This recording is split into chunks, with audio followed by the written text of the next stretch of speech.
wabarakatuh. Selamat datang teman-teman di podcast Maja. Oke, kali ini kita bakalan ngebahas dunia pekerjaan. Oke, sebelum kita mulai, ada baiknya kita perkenalan dulu ya. Kenalkan, nama saya Muhammad Putra Ardiansyah. Saya Aiswa Ramadai. Dan kita kedatangan narasumber yaitu Mbak Yeni. Mbak Yeni boleh dijelaskan siapa namanya dan kerjanya apa nih Mbak? Oke, terima kasih sudah mempersilahkan saya. Perkenalkan, nama saya Yeni Aprianti. Saya lulusan tahun 2018. Kebetulan setelah lulus saya langsung bekerja sampai saat ini. Baru kemarin break dari kerja karena menikah gitu. Jadi saya full kerja dari lulus sampai dengan sekarang.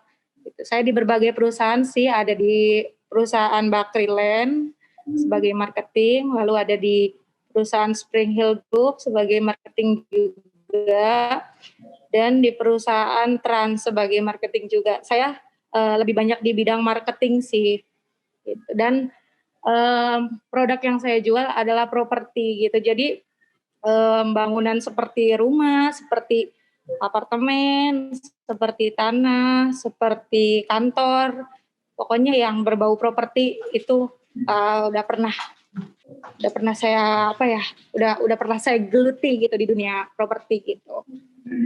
Dan kantor saya berlokasi di Jakarta Selatan. Oh iya, sekarang kabarnya gimana Mbak? Terus lagi ada kesibukan apa nih? Kabarnya gimana? Terus lagi ada kesibukan apa?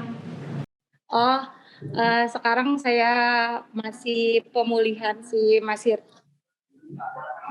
pemulihan, masih recovery karena saya kemarin habis untuk istirahat dulu, dan saya ada rencana akan kerja lagi di pertengahan Februari ini di bidang properti lagi tentu. Oke, kita lanjut aja ke pertanyaan yang pertama. Motivasi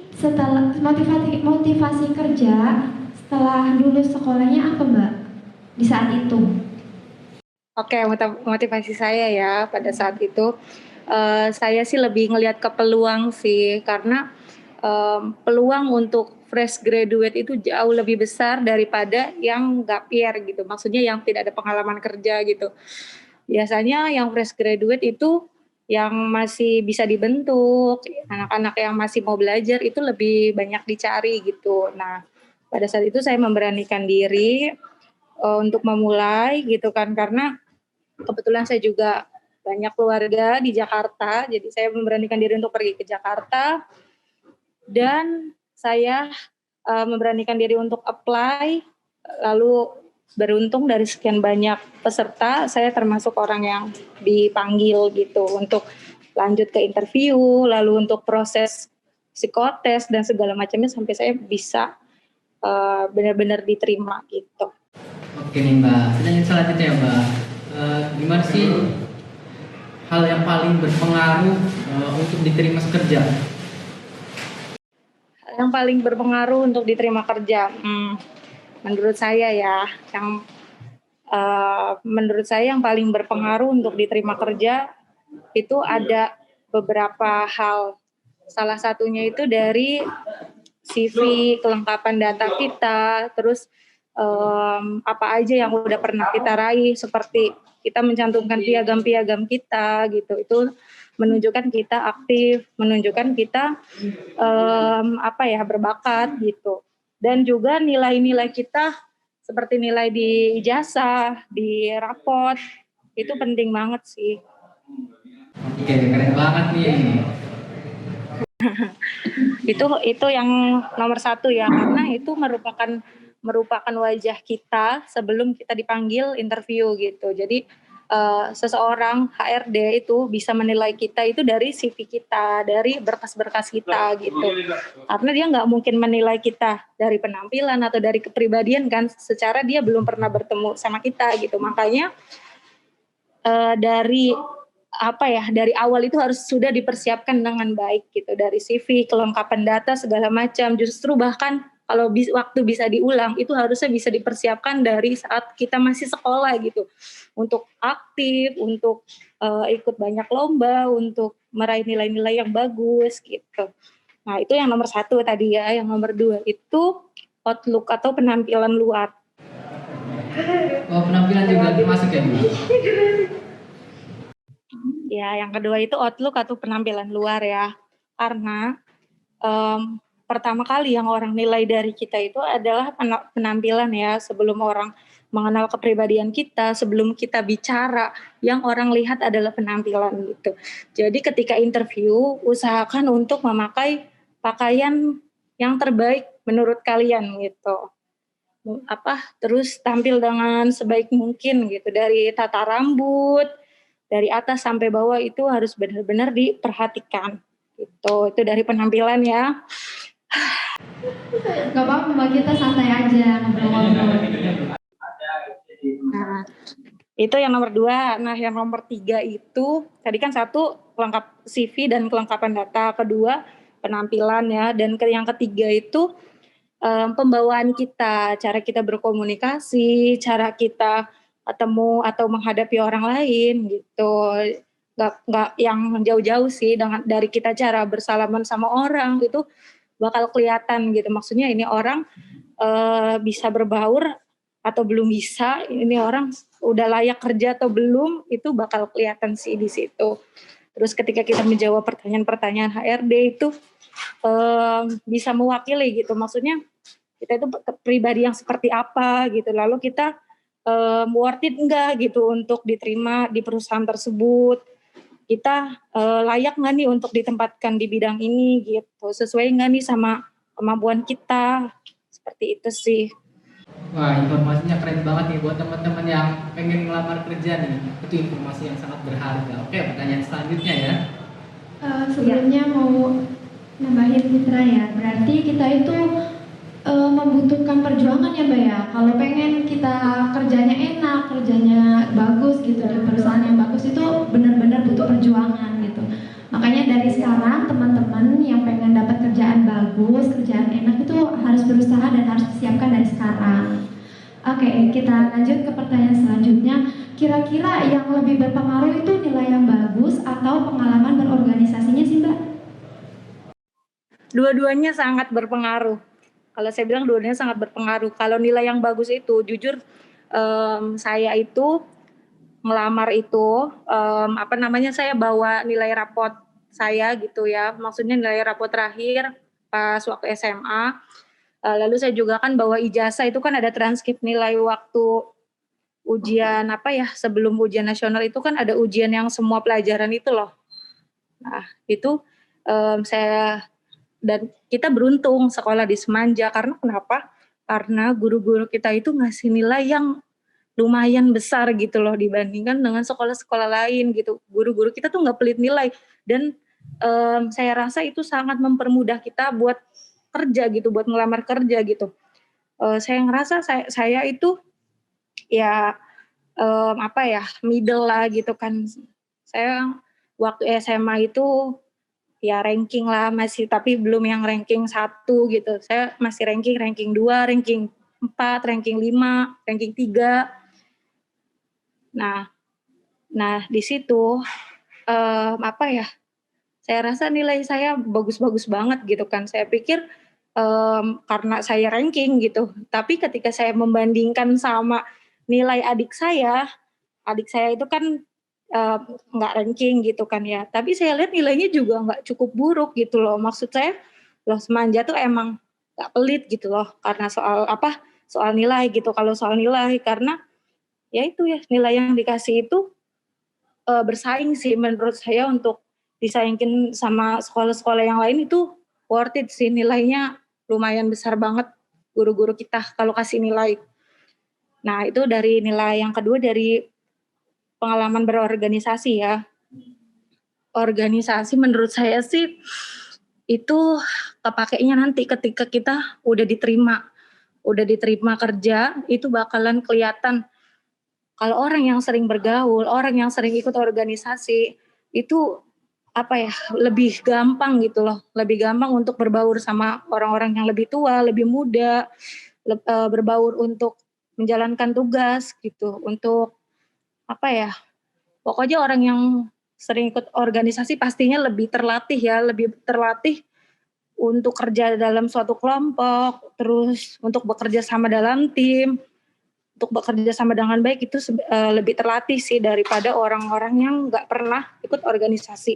Jadi menurut saya kalau dibandingkan mana yang lebih menentukan, yang pertama sih nilai, tapi yang kedua itu organisasi juga jauh sama-sama pentingnya gitu loh. Oke, berarti yang lebih penting ketika kita ingin masuk ke dalam suatu perusahaan itu yang pertama nilainya ya. Ya, berarti pengalaman berorganisasi itu dipakainya setelah kita sudah masuk ke dalam perusahaan itu ya, untuk berbaur, untuk berkomunikasi dengan orang-orang sekitar gitu. Oke, tambahan nih. Jadi buat teman-teman yang masih mikir kalau nilai itu nggak penting buat kerja, jadi kalian sebaiknya ubah pikiran itu, bahwa nilai juga berpengaruh untuk pekerjaan ya. Kita harus semangat untuk menggapai nilai tersebut. Oke, pertanyaan selanjutnya nih Mbak. Kalau kan banyak banget nih kita yang takut buat interview kerja nih. Kalau dari tips dari Mbak itu biar interviewnya gampang kayak gimana sih?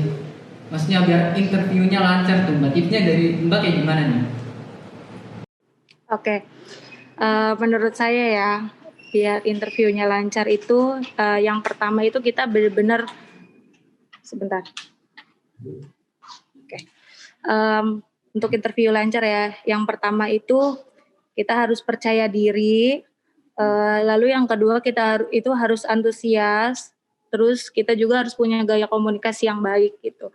Kita benar-benar mendengarkan HRD bicara, apa yang HRD tanyakan, kita tuh jangan sampai jangan sampai apa yang kita jawab itu menjadi jawaban yang tidak memuaskan mereka gitu. Karena kesempatan kita untuk bisa masuk ke perusahaan itu tuh nggak bisa diulang dan hanya ada pada saat kita interview itu. Jadi tolong gunakan waktu interview itu sebaik mungkin, sebisa mungkin terbaik yang kalian bisa kalian lakukan gitu. Harus percaya diri gitu, menjawab pertanyaan dari HRD, lalu juga harus kelihatan smart, harus antusias gitu, jangan menunduk atau jangan kelihatan pemalu atau kelihatan, maksudnya memperlihatkan kalau kalian itu belum siap kerja gitu loh. Harus benar-benar gimana ya, aktif banget dalam menjawab gitu. Biasanya HRD itu ya nanyain pertanyaan-pertanyaan tuh yang tidak terduga gitu, pertanyaan-pertanyaan yang kita disuruh memperkenalkan diri, lalu kita ditanya tentang bidang pekerjaan itu, padahal kita belum berpengalaman di bidang pekerjaan itu gitu. Makanya kita benar-benar harus siap. Misalkan kita melamar pekerjaan di bidang marketing, nah kita itu harus cari tahu dulu nih marketing itu pekerjaan yang seperti apa. Jadi itu tipsnya sih sebenarnya. Jadi sebelum interview kita cari tahu dulu gitu, yang kita lamar tuh bidang apa sih, lalu perusahaan yang kita lamar itu perusahaan apa. Jangan sampai kita datang ke situ lalu ditanya menurut kamu misalkan ya perusahaan Astra itu perusahaan yang kayak gimana, bergerak di bidang apa. Jangan sampai kita nggak tahu gitu, loh kok kamu nggak tahu tapi kamu melamar kerja di sini gitu. Itu pasti bakalan jadi pertanyaan. Nah kalau kita udah baca-baca, kita udah mempersiapkan semuanya, CV sudah disiapkan, data udah disiapkan, lalu ilmu juga udah disiapkan gitu. Nah itu lalu penampilan juga udah disiapkan, baju apa yang mau kita pakai, sepatu yang mau kita pakai, semua udah disiapkan. Itu bakal nambah rasa percaya diri kita saat interview nanti, karena kita udah merasa udah tahu apa yang akan ditanyakan gitu. Kita juga lihat-lihat video YouTube, orang ketika interview itu kayak gimana, cara memperkenalkan diri kayak gimana. Jadi intinya tips untuk lancar interview adalah tadi berlatih, itu yang bakal jadi kunci untuk percaya diri, ya kan. Yang kedua fokus saat ditanya, udah itu aja sih. Oke. Keren banget nih. Iya, keren banget Jadi nih. buat teman-teman nih yang pengen interview harus persiapkan dengan matang dan tentunya pasti banget nih percaya Iya, diri. betul. kalian harus percaya sama diri sendiri bahwa kalian itu mampu, kalian itu bisa nih. Oke, kita lanjut ke pertanyaan selanjutnya ya Mbak. Kira-kira bikin CV yang baik, yang benar itu kayak gimana sih Mbak? Oke, bikin CV yang baik dan yang benar ya. Sekarang itu kan CV itu udah jarang banget loh yang harus ditulis tangan gitu ya.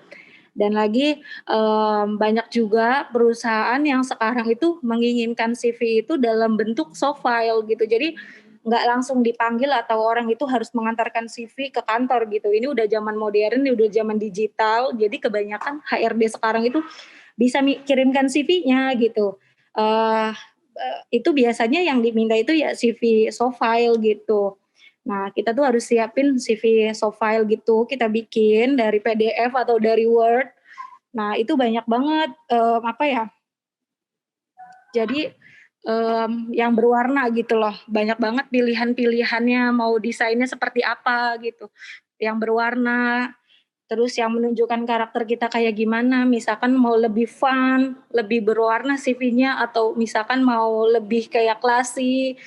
Jadi warna-warna yang yang warna hitam, warna biru kayak gitu. Dan lagi harus jelas sih kalau CV itu kalian tampilin foto kalian yang paling terbaik.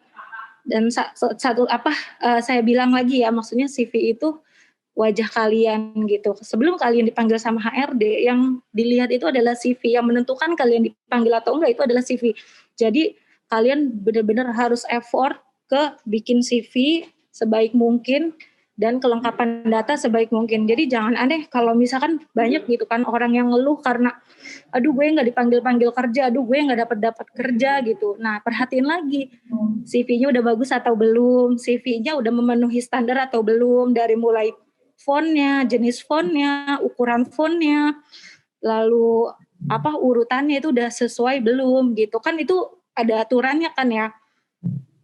Ada aturannya, harus pakai font Times Roman, misalkan ukuran misalkan 12 atau 14.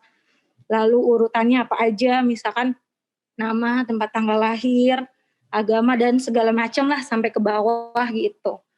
Nanti saya akan tampilin juga ketika besok sharing class, saya akan tampilin CV saya untuk kasih lihat, maksudnya contoh CV yang baik tuh seperti ini gitu, dan yang membuat saya dipanggil sama banyak perusahaan, sama banyak HRD, membuat saya dipanggil untuk interview itu CV saya yang seperti ini gitu. Jadi jangan lagi bikin CV yang